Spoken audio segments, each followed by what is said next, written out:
Une idée fausse et généralement reçue, c'est qu'il suffit de mettre une réunion sous la protection du sang de Christ pour qu'elle soit parfaitement préservée des influences mauvaises des puissances sataniques. Que nous enseigne le Nouveau Testament au sujet du sang du Seigneur? Le sang de Christ nous purifie de tout péché. Si nous marchons dans la lumière et si nous confessons nos péchés. 1 Jean 1, 7, 9. Le sang de Christ nous donne accès dans le Saint-Esprit, dans le Saint des Saints, par sa vertu purificatrice. Hébreux 10, 19. Le sang de Jésus est à la base même de la victoire sur Satan, parce qu'il purifie de tout péché confessé. Apocalypse 12, 11. Mais nous ne voyons nulle part que quelqu'un puisse être mis au bénéfice du sang du Seigneur indépendamment de sa volonté et des conditions où il se trouve devant Dieu. Si l'efficace du sang de Christ est réclamé sur une assemblée et qu'une seule personne donne prise sur soi à Satan, rien n'empêchera l'ennemi d'agir sur le terrain qu'il possède en cette personne.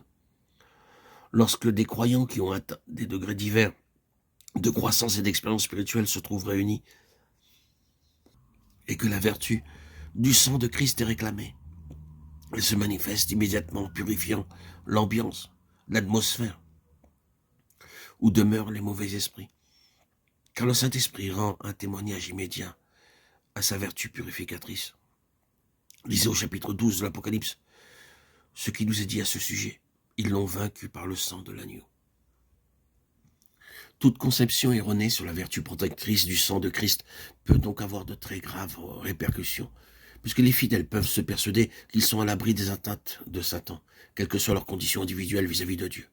Alors que s'ils ont donné prise à l'adversaire, même sans le savoir, ils sont au contraire très exposés à ses coups. Une autre erreur courante, c'est qu'une saison d'attente doit précéder la descente du Saint-Esprit. Ici encore, nous trouvons des expressions et des théories qui égarent le chrétien et ouvrent la porte à toute séduction de l'ennemi.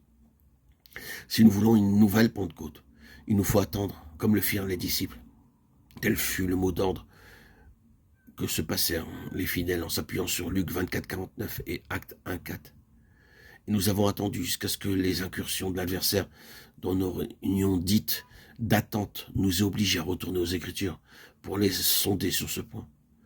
Alors nous sommes aperçus que la portée de l'expression si souvent employée dans l'Ancien Testament, et particulièrement dans les psaumes, « Attends-toi à l'Éternel », avait été forcée et exagérée. L'attente à Dieu pour qu'il répande son esprit s'était prolongée durant des mois et des années, alors que 10 jours seulement séparèrent l'ascension de la Pentecôte. Et pour quelques-uns, cette attente aboutit à une invasion d'esprit séducteur qui leur ouvrit brutalement les yeux.